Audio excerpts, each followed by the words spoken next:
ఇక నంద్యాల జిల్లా కొలిమిగుండ్లలోని ప్రైవేట్ హాస్పిటల్లో వైద్యం వికటించి రామచంద్రారెడ్డి అనే వ్యక్తి మృతి చెందాడు. ఛాతీలో మంట రావడంతో ఆసుపత్రిలో ట్రీట్మెంట్ తీసుకుని ఇంటికి వచ్చిన కొద్దిసేపటికే కాళ్లు ముఖం ఉబ్బి నరాలు బీసుకుపోయి రామచంద్రారెడ్డి మరణించాడని కుటుంబ సభ్యులు ఆవేదన వ్యక్తం చేశారు. లైట్మోర్ ఆసుపత్రిలో రామచంద్రారెడ్డికి అనుభవం లేని డాక్టర్లు వైద్యం చేయడం వల్లే మృతి చెందారని కుటుంబ సభ్యులు ఆరోపిస్తున్నారు. ఇక రామచంద్రారెడ్డి మృతి చెందిన విషయం తెలుసుకుని బంధుమిత్రులు లైట్మోర్ ఆసుపత్రి వద్దకు చేరుకుని ఆందోళనకు దిగారు.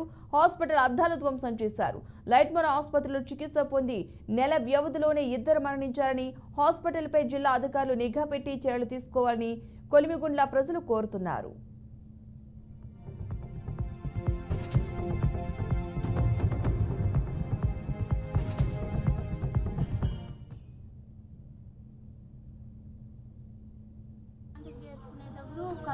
దొమ్మలు వస్తున్నాయని వచ్చినాడు.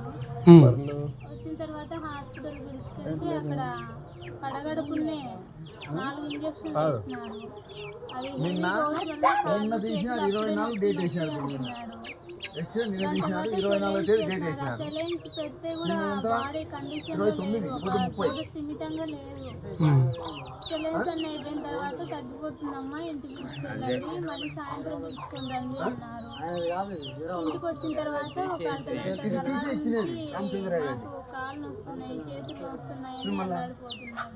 నంద్యాల జిల్లా మాది, కొలిమిగుండ్ల మండలం, కొలిమిగుండ్ల విలేజ్. మా అబ్బాయి పేరు వచ్చేసి పేరం రామచంద్రారెడ్డి.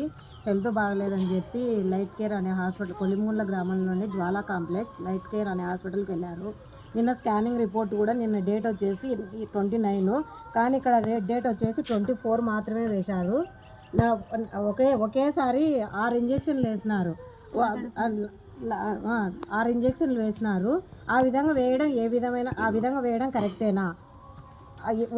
ఉదయమే అసలు ఏం పడిగడుపునే 6 ఇంజక్షన్లు వేయడం వల్ల ఏదో ఎఫెక్ట్ డోస్ ఎక్కువ అయిపోయింది. దాని మూలంగా అబ్బాయి ఇంటికి వచ్చిన తర్వాత చాలా నరకయాతన అనుభవించినాడు. ఇంటికి వచ్చిన తర్వాత నరాలు లాక్కుపోయినాయి, వామిటింగ్ మాత్రం చేసుకున్నాడు. గతంలో కూడా ఒక వారం కిందట నరసింహుడు అనే ఆయన కూడా ఈ విధంగానే జరిగిందంట. ఇంకెప్పుడు ఈ హాస్పిటల్ తప్పని నేను చెప్పడం లేదు. అక్కడ రామచంద్రారెడ్డి పేషెంట్ నిన్న 9 గంటలకు వచ్చారు.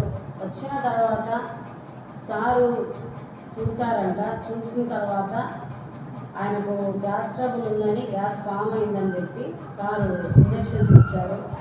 దాంతోపాటు ఎంఎస్ బాటిల్ పెట్టారు ఆయనకు. ఎందుకంటే 9 రోజుల నుంచి ఆయన అన్నం తినలేదు. తాగడం ఎక్కువ తాగుడు అలవాటు ఉందంట ఆయన.